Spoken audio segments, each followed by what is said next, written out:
Hi everybody, my name's Zach and I'm a front-end developer from Brooklyn, New York, and today we're going to walk through how to build a build script. So the key concept that you're going to learn today is just basically how to get up and running with Bash. And a quick tip, if your terminal window ever gets stuck, just type Control-C and it'll jump to a new line in Bash. Sometimes your Bash script will get into a place where you can't really type anything, and Control-C will just make a new line for you. Okay, so let's see what this project wants us to do. So build a build script. One common use of Bash scripts is for releasing a build of your source code. Sometimes your private source code may contain developer resources or private information that you don't want to release to the public version. In this project, you'll create a release script to build certain files from a source directory into a build directory. Okay, so let's get started. So take a look at the build and source folders. Okay, so here's our folders, right? So we've got our build folder or directory and our source folder or directory. Directory is another name for folder. And these are all the contents of source, and build contains nothing. The objective of our assignment is going to be to move files from source to build with a couple of exceptions and modifications. So get started on the script by adding a header to script.sh identifying the type of script. Okay, so let's add our generic header script. So this is a header that we have to add to all of our Bash scripts.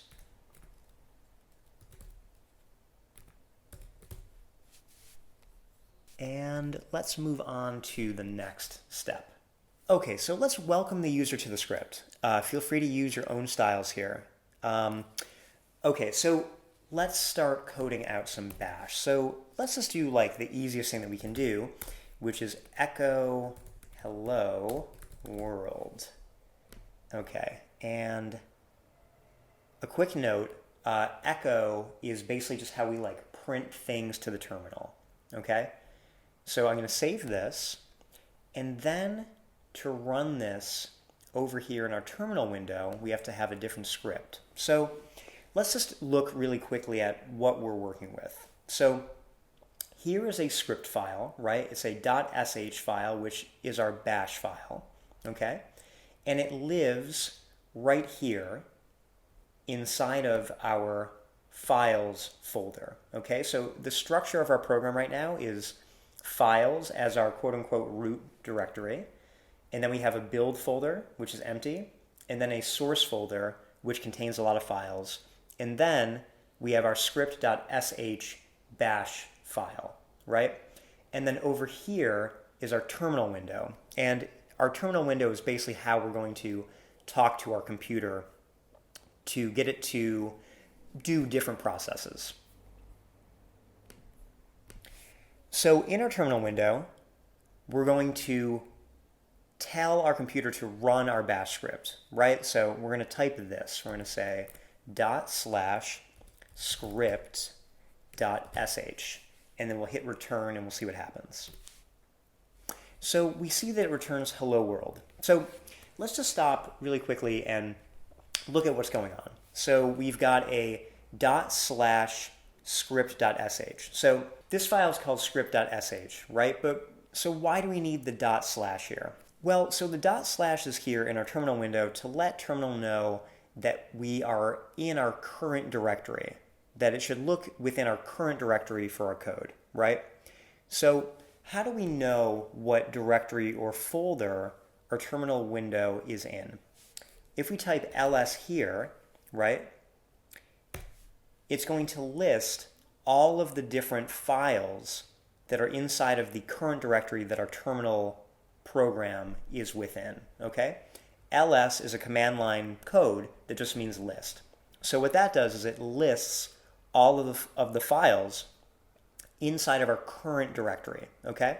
So if we look here,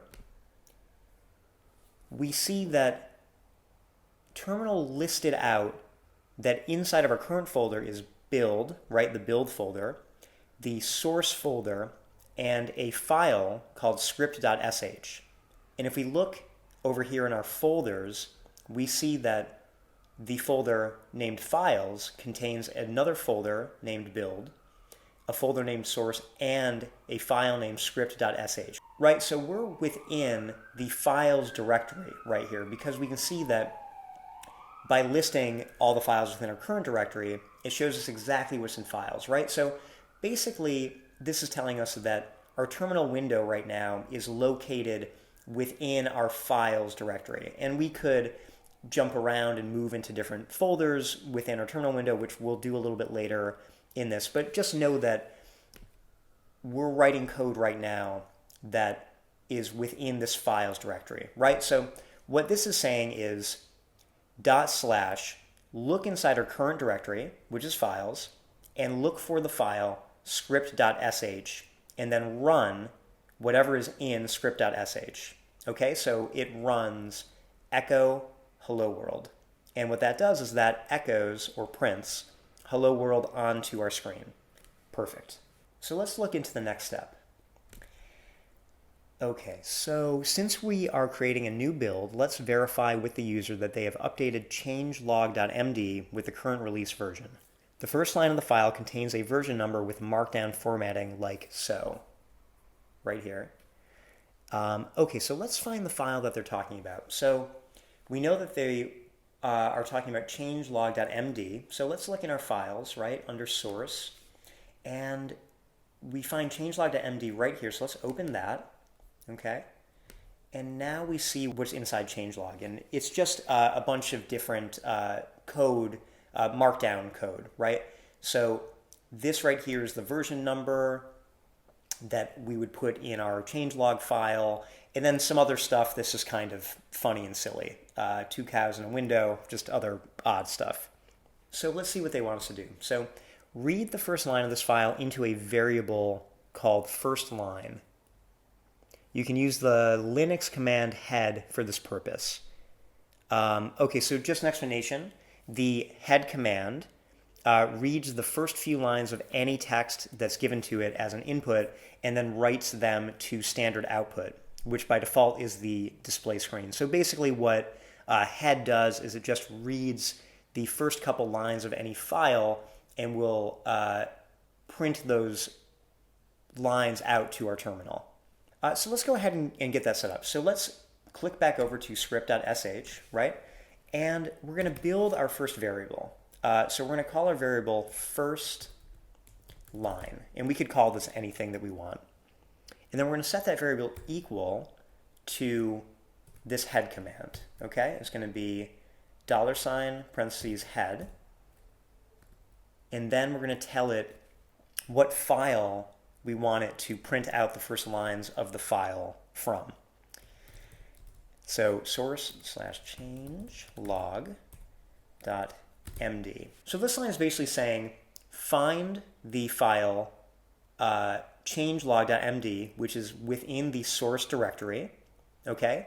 And then print out, or actually then return the first few lines from that file to the variable called first line, right?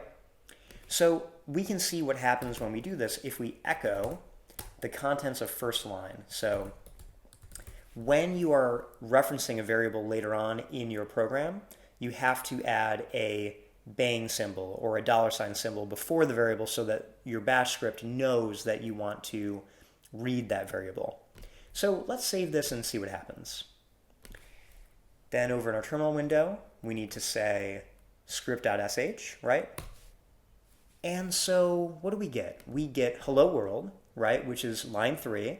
And then below that, we get all this text, which is ## 11.2.3, and then a bunch of other strings, 2 cows in a window, removed aliens, a bunch of weird stuff. So what is this? Well, this is the first couple lines of our changelog file, right? Just printed out as a string. So basically, our code works.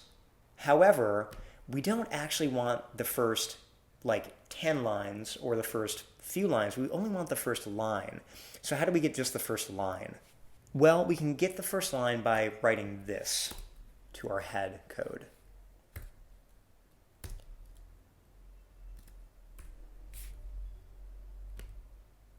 Okay, just dash n1. So the dash n argument lets bash know that we want to return a specific number of lines, and then since we only want to return one line, we'll follow that up with the number 1 right here. Okay, so let's resave our program and then rerun it over here, and let's see what we get. So we get hello world, hash hash, and then the version number right next to it, which is perfect. That is the very first line of our program and only the very first line of our changelog.md file. Great, let's go on to the next step. Okay, so we actually just want the version number, right, of that first line without that markdown formatting, those 2 hash symbols. So we want to remove those 2 hash symbols from what our program echoes out to our terminal window. The command read can be used to split a string into an array using the -a argument. So what we're going to do is we're going to take our string and turn that string into an array. Each word in our string will be a separate index in that array. And then we can remove or just skip over any of the words in our string that we don't want. Okay? So split the string first line into the array called split first line. The syntax for splitting a string foo into an array bar looks like this. This is basically just an example of how we would do this. Okay, so let's write this code and see what we get. Okay, so let's say read split first line dash first line, right? And then -a here. So this is saying fire the read command, make it an array, right? And so take the contents of first line, split the contents of it by word into an array, and then save that array within the split first line variable. So if I echo out split first line, let's see what we get.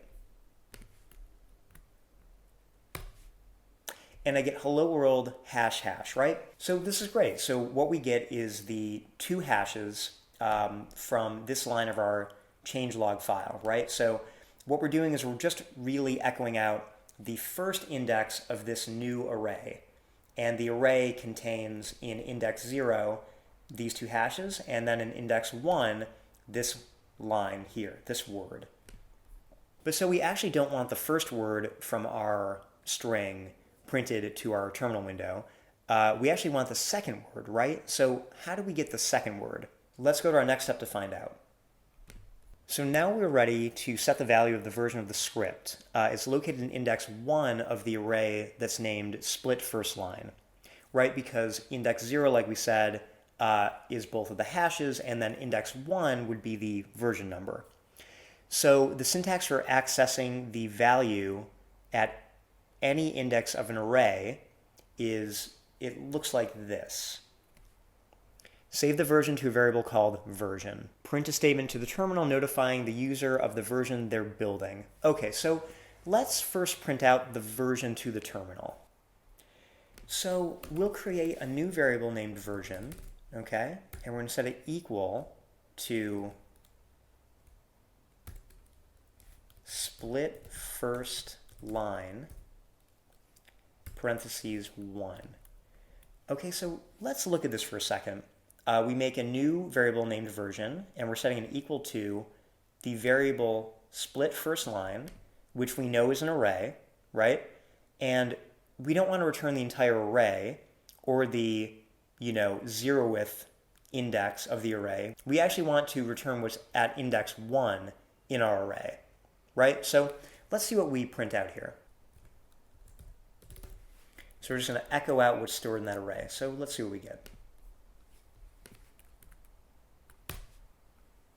And we get hello world 11.2.3. Perfect. So version contains 11.2.3, which is index 1 of our array, right? It's this right here. Perfect. Now let's make the message a little bit more welcoming for the user. I'm going to get rid of this line here, and we'll echo out, you are building version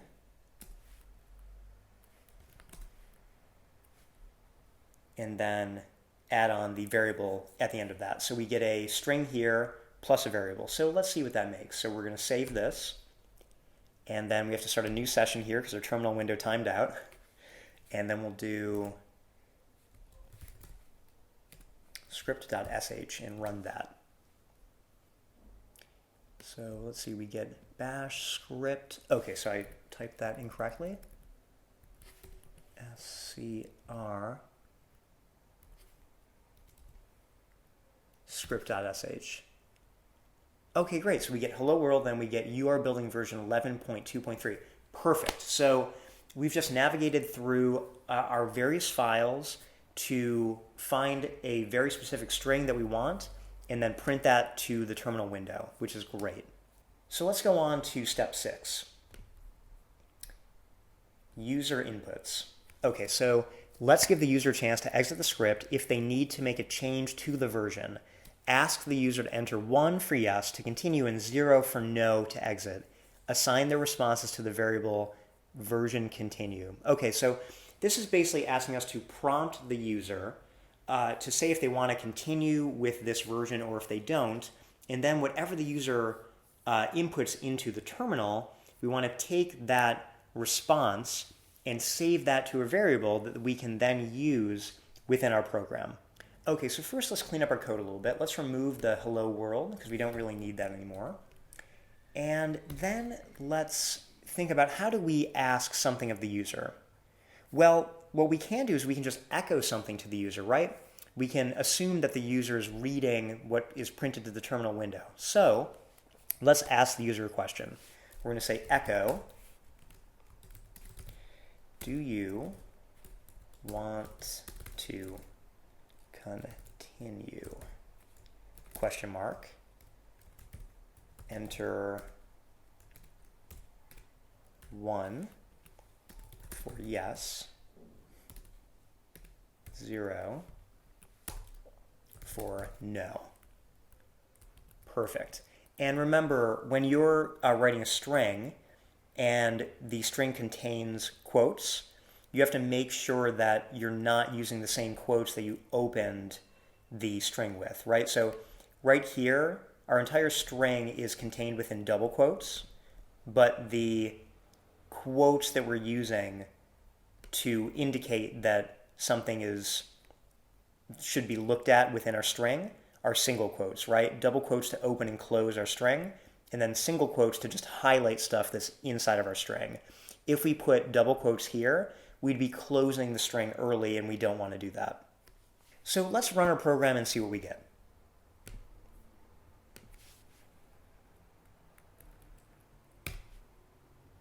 And we get your building version 11.2.3. Do you want to continue? Enter 1 for yes, 0 for no. Perfect. So we asked the question of the user, but how do we actually hear the user's answer? Well, we can use that read command from before. So let's type read version continue. And let's run our program and see what happens. First, you have to save it. And then we're going to type script. And then we get, do you want to continue? Enter 1 for yes and 0 for no. And then we have a user prompt, right? So here we can type whatever we want. And I'm going to type 1 for yes. And then we go on to the new bash line, right? So this is basically how we can talk to a user and then listen to what they say back to us. And the user's response is going to be stored in our variable that we named version continue. Okay, so let's move on and see what we can do with that variable. Okay, so add a conditional. If the user said 1 to the continue question, we will execute the rest of our script. For now, respond OK. If the user did not, tell them please come back when you're ready. Okay, but how do we actually check what the user input? How do we check if they typed 1 or if they typed 0 or if they typed their name? Well, one thing that we can do is we can use an if statement.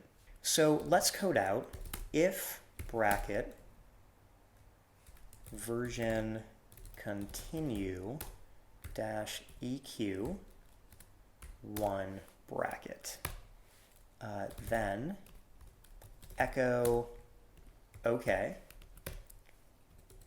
else echo, please come back when you are ready. Okay, and then we have to close our if statement and we type fi. So let's look at this quickly. So we have an if statement here, okay? Brackets to open up our if statement. Here we have our variable, and what we're saying is the value of our variable equal to the number 1? If it is, then echo OK. Otherwise, if this is not true, echo please come back when you're ready, and then close our if statement with this line here, which is fi is just basically if backwards, which is what we use to close this. Okay, so let's run the program and see what happens.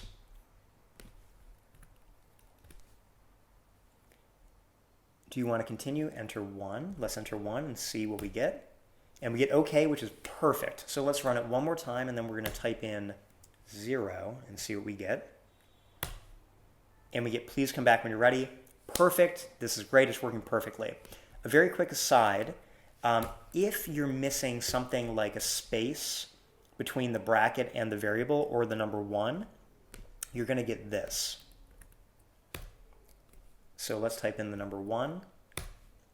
And we get script line 14, 1 command not found. So Bash is a little bit finicky about spacing and syntax and things like that. If you don't have spacing between your bracket and your variable, it'll think that this whole thing is one big variable, and it's going to throw an error, right? So just make sure that you have your spacing down when you type things like this. Okay, let's resave our program and let's go on to the next step. Okay, so copying files. Now we want to copy every file from our source directory into our build directory except for secretinfo.md. Within the positive conditional, where we told the user OK, start by iterating over all of the files in the source directory and printing their names to the terminal. Okay, so basically what this wants us to do is to print the names of all of our folders, and we should place the code that does this between the then brackets of our if statement. So we can print the names of all of the files inside of the source folder by using a for loop. Okay, so let's build the for loop inside of this then bracket, because we're going to want to run it when the user has said yes to using this version. Okay, so we write a for loop like this. We say for file name in source dash star, source dash star, do, right, echo file name, and then done. So let's first run this and see if it works. So let's save our file, and I'm just going to give this some room over here. I'm going to hit return a couple times so that we're working with like a clear slate, and let's run our script and see what happens. Okay, we get the prompt. Let's say yes. And then we print out every single file name that's inside of our source directory, which is great. This is really fantastic. It's definitely working. So let's go back for a second and break down what's happening inside this for loop, because it can be a little bit tricky. Let's look at this line from right to left. So we're looking at source slash star. Okay, so what does this mean? Well, we know that source is a directory, right? And so slash dot star is telling the for loop to look at everything inside of that directory. It's a shorthand that means everything, okay? Source is the directory. Slash means that we're looking for things inside of source, right? Those could be other directories or files. And then star tells us, well, which file do we want to look for inside of source? We want to look for every single file inside of source. Star means everything. Now let's go back and look at the start of this line and take it word by word. So for tells our bash script that this is a for loop, right? And then file name in source is then saying take every file you find within source, loop over those files, and then on every pass of the loop, store the value of the source file in the variable that we've named file name.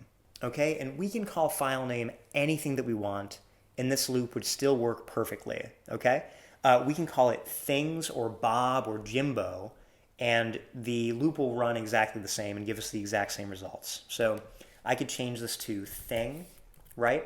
And as long as I echo out thing here, let's save it, and let's run our script. Let's type 1, and we get the exact same things, right? So this file name here is up to you to decide. It doesn't have to be called file name. So the next line tells our bash script that we're going to do something, right? And what are we going to do? We're going to echo the value of thing. Then on the next line, we end our for loop. So this kind of for loop can take a little bit of getting used to, but if you play around with it a little bit, it'll become second nature. And we'll go over more of what it's doing a little bit later in this tutorial. So one problem that we're running into is that we're printing the names of the secret file, right? And we don't want to print the name of that secret file to terminal. We want to skip that file. So how can we actually skip that file? Before we actually copy these names, we're going to tell the user if the file is going to be copied or not, okay? To do this, we can use another if statement. We're going to put this statement inside of our do loop, okay? So let's write out another if statement.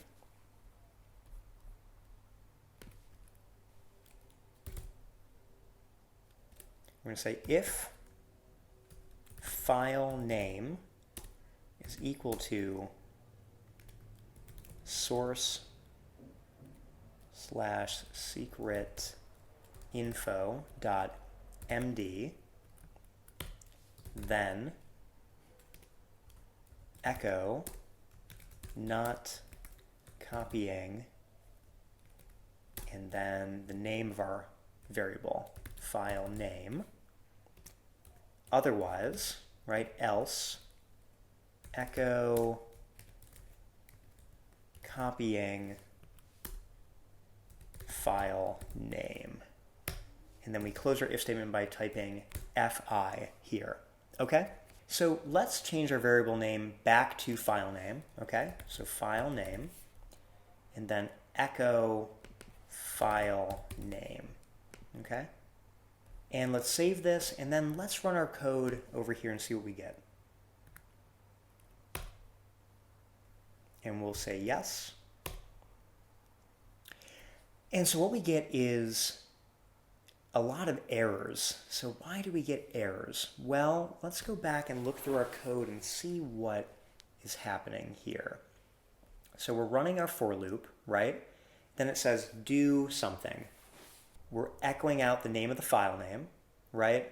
And then on line 21, we have an error. If bracket space file name string, missing the closing space, right? So bash is very finicky. Always make sure you have these spaces. So let's save this and let's run the source one more time. Okay, so this looks like it's working. Right, so each iteration of our for loop goes into the source folder and it loops through all of the items in our source folder, and it takes the names of each and it feeds it back to file name, right? So on each loop of our for loop, file name is equal to a different name of our file, right? So it's equal to a string. So if the string that is contained inside a file name is equal to source / secretinfo.md, then we're going to echo not copying the name of that file, which is secretinfo.md, right? Otherwise, echo that we're going to copy the name of the file, which is what we do right here.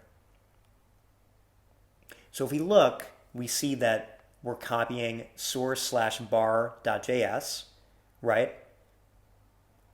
We're copying source / buzz.css, etc., but we're not copying source/secretinfo.md, which is exactly what we want. So a quick note, when we're comparing a string, right, to another string, we don't compare it with the -eq, which we used above. We compare them with the equals sign right here. So before moving on, let's just look at this for loop for a minute.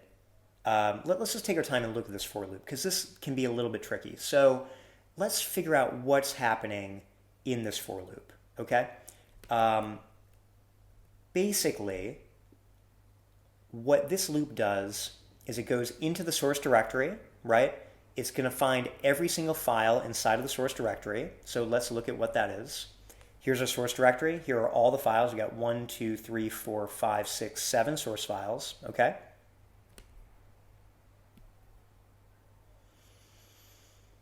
And we're going to run over every single file in this directory. We're going to run a loop that will run as many times as there are files inside of source, okay?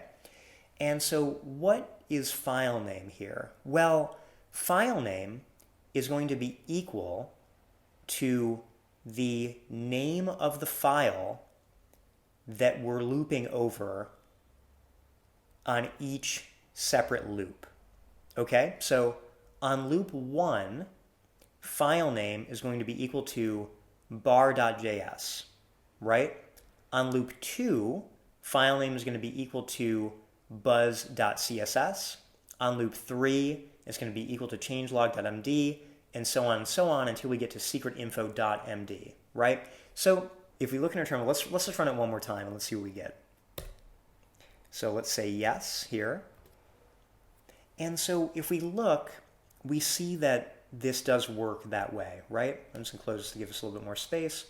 On the first loop of our for loop, we are returning source/bar.js, right? So file name on the first loop is equal to the very first file inside of source. On the second loop, file name is equal to source/buzz.css, right? On the third is equal to changelog.md, and so on until it's equal to secretinfo.md. And once it's equal to that, then we say that we're not copying that file because it triggers this if statement here to be true.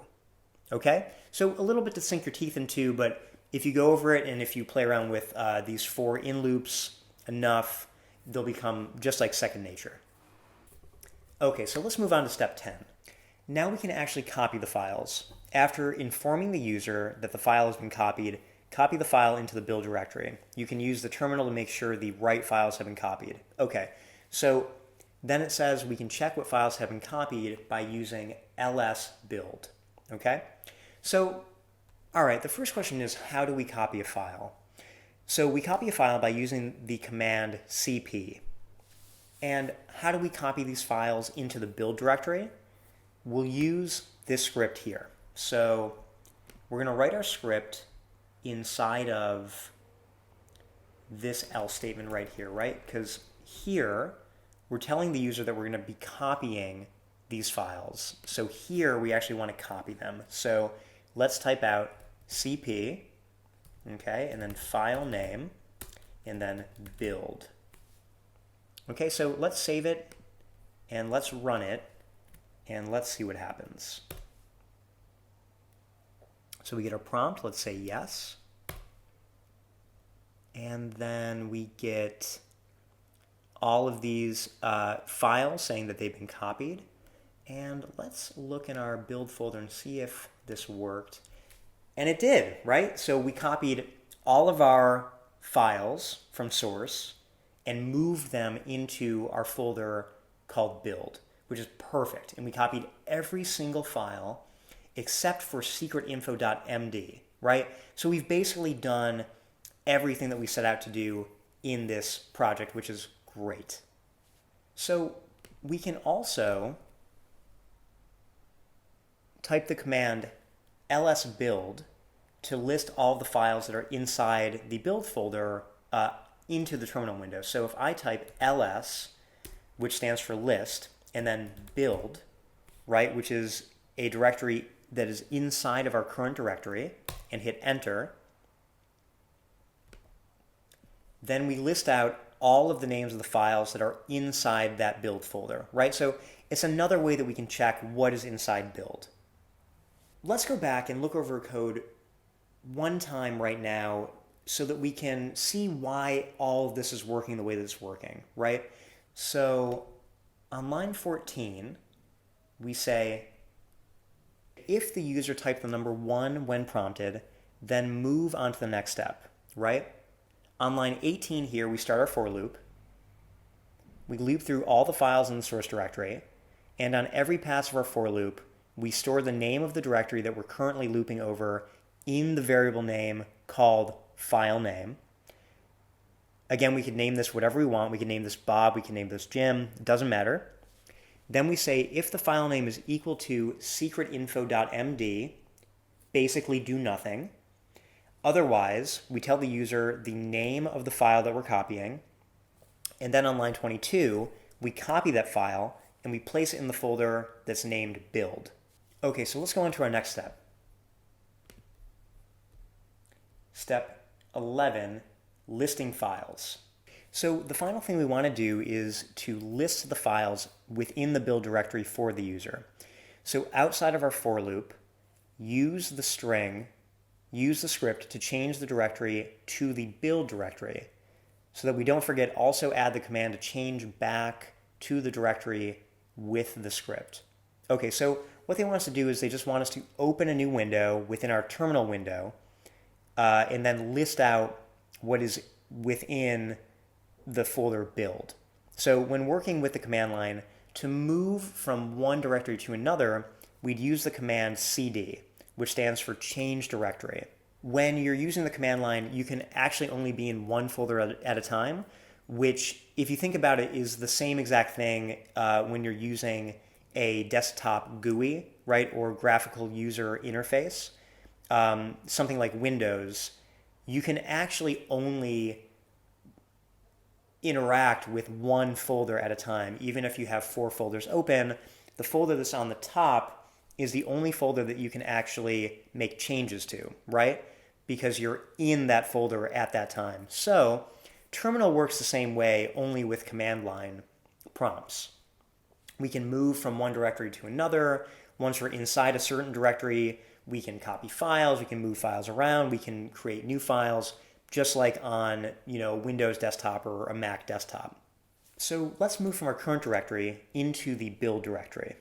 So first let's open up this terminal session again, and let's type in ls to make sure what folder we're in. Okay, so we're in the directory files right now, which is our root directory, and we're going to say cd build, right? So we're saying go from our root directory into the build directory.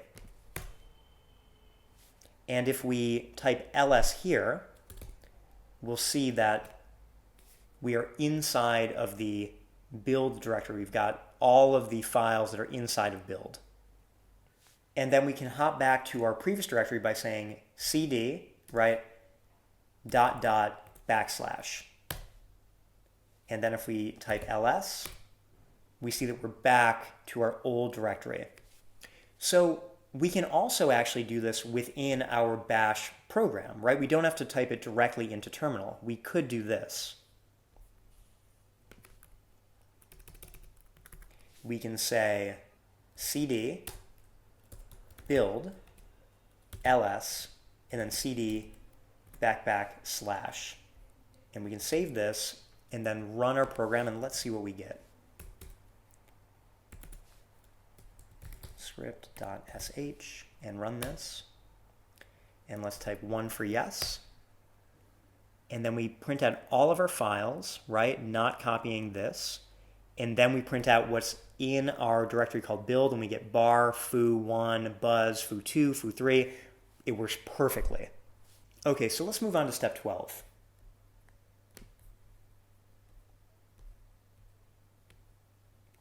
Add some code to notify the user what files are currently in the build directory. Be sure to reference the version in your message.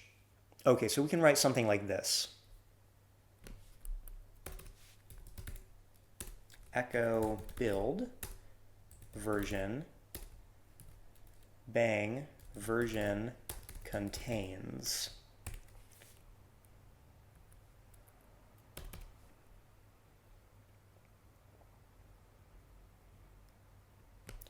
And let's move this right here, right before our ls command, right? So here we're going to change directory into build, right? Then we're going to echo to the terminal, build version contains. Then we're going to list everything that's within build, and then we're going to change directory back to our other file. So let's see what happens.